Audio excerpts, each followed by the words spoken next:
Hello, lovely Aquarius, Sun sign Aquarius, and also, of course, rising sign Aquarius. My name is Gordon, and welcome to my astrology channel for the update for April 2015 as we go through. Now, if you are new to the channel and you've not been in contact with us before or not come across it before, please press the subscribe button. That means that you get the videos to you on a regular basis without having to look for it. And of course, if you do like the video, please press the like button. We're an interactive channel. I like to get involved with you, and thank you once again also for the guys that have already been involved and for the emails, etc. that have been flying to and fro.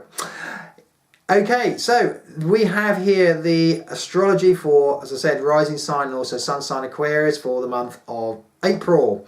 And where do we start? Well, the first thing I want to say really, Aquarius, is that you get a huge boost in the all-important area of your life, which is the third house. As we see the sun, we see Mercury, and we also see lovely expansive Uranus, which of course is your ruling planet, you know, burst into life. Now this is going to give you a huge energy boost and also a confidence boost as well. But it's talking about communication, and this is where April is going to be concentrating for you guys. You know, this is going to necessarily burst life into relationships, anything to do with where there are contracts. Great time for moving home, great time for job changes, great time for advancement anywhere along that area.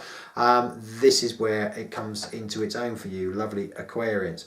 Now, April can also augur or bring in a time of a lot of journeying, especially busy around the business side of your life, and to a certain extent we see almost a weight being lifted off of your shoulders simply because of the sun boost of the energy that is brought in. Now, the other really important area in your life, of course, is your seventh house. Now, we've seen Jupiter sat there for the last, since August, September time. So almost 6 months, isn't it? So 5, 6 months, 7 months. And this has been in an area where there's been retrograde. Now, what does that mean? It means that it has slowed. It's almost gone in reverse. It's not activated. It's not as active as it should be.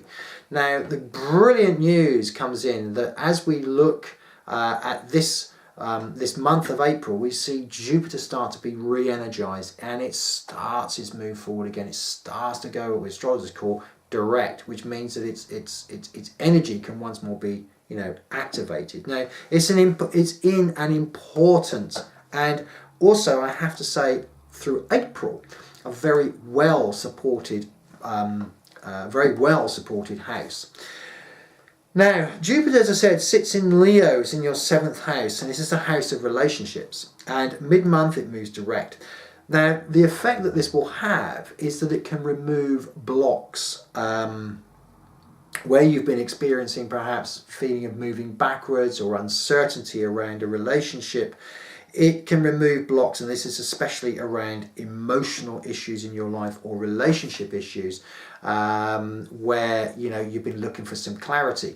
If it's not emotions or relations, then it can be the way that you promote yourself out. You can find things moving better at work. You can find people noticing you and, you know, bringing you to the fore.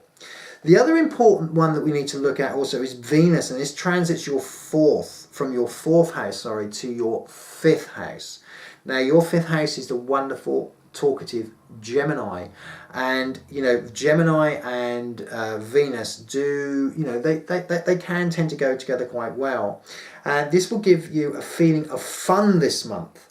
And as you know, as Venus, which is a bit of a weaker planet than Mars, Venus moves into your fifth house. You're going to be having fun. You're going to be fairly flirtatious this month. It's going to be a real upbeat month.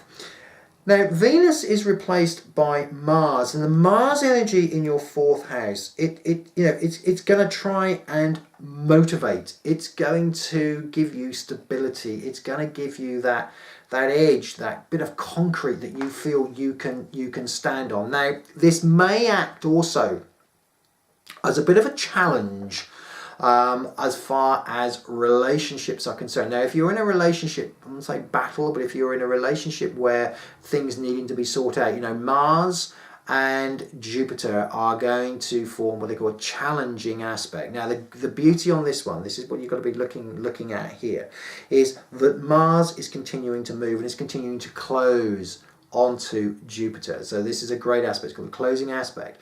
But the difference, the point that we need to take into account here is that what appears to a challenge and may make you feel that you are standing your ground to some shape or form is well-founded, because Mars will come to, for want of a better word, it comes to your rescue, because as you go further forward, Mars in Taurus is particularly strong, and it's a great time to get plans out onto the table, get your thoughts, get what you want out onto the table, because as it closes with Jupiter, it forms a